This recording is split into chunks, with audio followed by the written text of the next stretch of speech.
Welcome to Tuesday morning here at Shane's Garage. Figured I'd give you a small update on what we did last night while I put the phone down and got to work. Here is the dinette and all the dinette cushions. Unfortunately, all of this stuff was too heavily contaminated with water damage to be able to dry back out. And at that point, all this stuff becomes firewood. So we got that and those there. It was 80% humidity in there when I initially started to air this thing out. I've gotten it down to about 65% humidity. We have removed 10 gallons of water out of the air. And here is what we're battling with. That carpet has now been cleaned 3 times, and we will continue to clean it. Some damage here, but now we're going to show you why we got it so cheap. If I can pan over, you can see that. You see the roof of the slider is literally bellied in. Gotta turn the camera.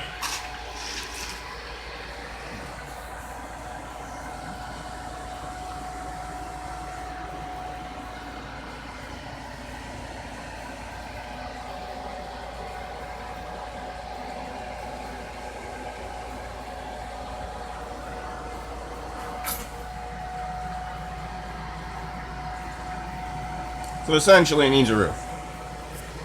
And yes, not a natural water leak like normally these campers get. It was pouring in through the low spot, landing on the carpeting. I'm sure that there is some residual floor damage, but the way this thing was set up, it was leaning at such an angle that most, not all, but most of the water was running off the edges, due to the previous owner knowing what was wrong with it. So it didn't stay high and dry. It's got a very strong odor in here. And we're running the dehumidifier at max capacity. And right now it is at 60% humidity. Again, that was up at 80-85 when we started this, and you could feel it. And I couldn't breathe in here. I wouldn't be talking to you right now. I'd be talking to you through a gas mask. This thing was that bad. That's all baking soda. That couch is going. We're going to rip that out because that's just a mold farm as far as I'm concerned. And that's where the dinette originally sat. We're going to leave the second aluminum cup for Erica's table. And we're going to remove the broken ring. Nothing in here has shown any alarms or signs of interior moisture damage. It seems like the front of this unit took less of a hit than the rear, but it still has an ammonia musty smell back here that's definitely going to need a little attention. Again, I got another half a box of baking soda spread out all over the bedroom area to try to absorb whatever odors I can.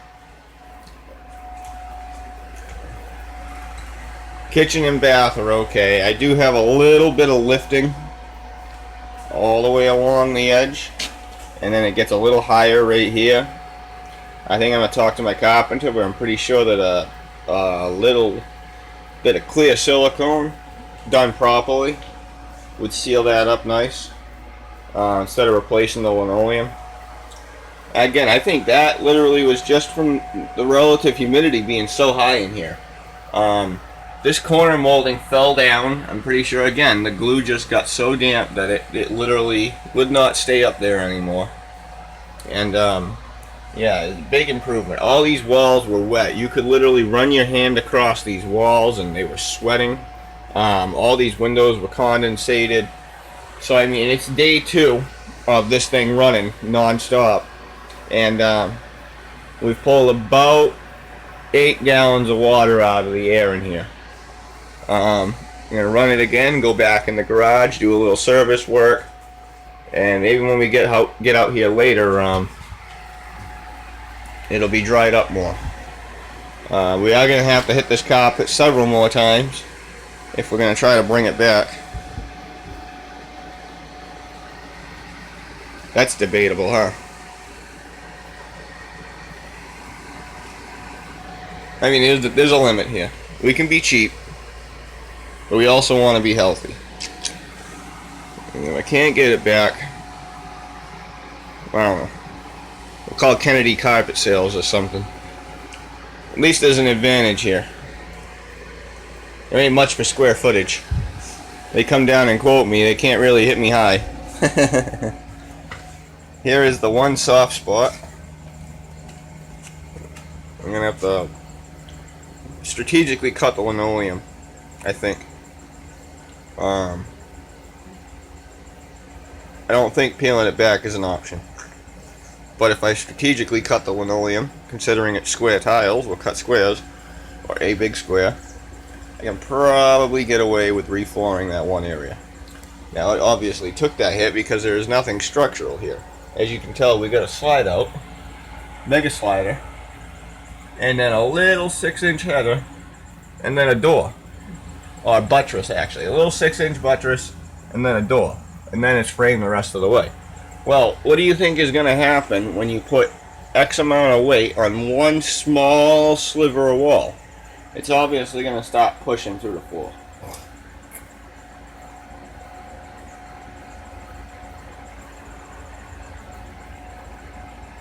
Yeah. That one's pissing me off. I do know for a fact that I'm going to have to put a jackboard in there. Now, how am I going to do it? I haven't figured that out yet. I don't want to put an adjustable lolly column up because I'm afraid I just push a hole through the ceiling. This isn't framed like a house. But it's about 1 inch low. And I have to say that's just shame on Keystone for making such a wide slide where they really could have retained instead of, you know, like, I don't know, like they have like I don't know what is this? This is like 6 inches. I mean, they could have done something more along the lines of like a 12-inch section of paneling here, and then moved a whole slider this way and given it a wider section of wall. But they didn't. They ran the slider right up to the edge of the door frame like a bunch of dum-dums. And that is a cause for a strategic failure. And that's it. That's it. We do that and we get this thing dried out. It'll be an improvement. But yes, it's a $10,500 unit normally. And it still has a resale value. We actually bought something that still has a resale value.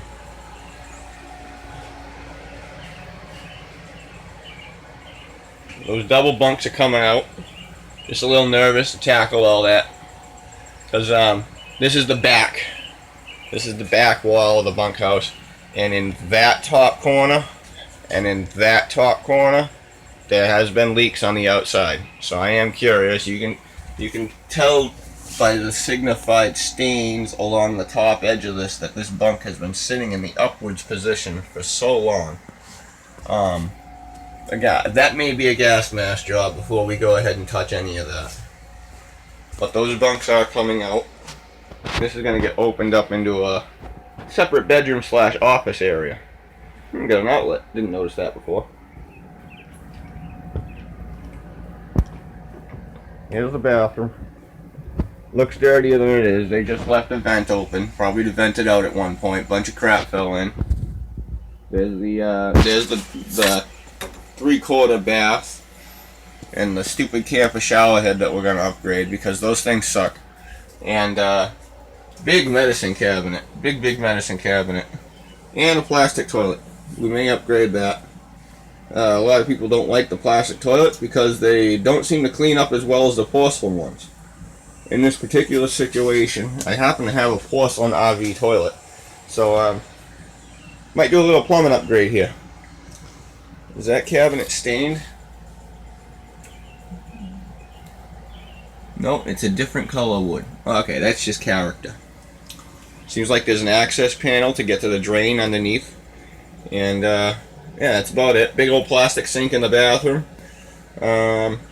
Medicine cabinet. Everything here is a GFCI. All these circuits are ground fault circuit interrupted. That's pretty cool. I did that to the shed that I'm living in now. But I tied it all in off of one GFC instead of putting several in and putting them on fuses. So we'll actually have a true 30 amp service for the first time in 10 years. I'm sure that will keep a lot of people I'm renting off of a little less grief, because when you pull 30 amps through an extension cord, it's not the same thing as pulling 30 amps through a 30 amp service cord. And I'm almost guaranteeing that their electric bill will drop. In so doing, trickle-down effect, my electric bill will drop. Now, unfortunately, we're going to have a gas bill to heat. But, in respects to that, let's hope it stays warm this winter. Fucking thing gets hot enough in the summer. Alright, well, you've seen enough. This is, episode 2 of, Shane's Camper.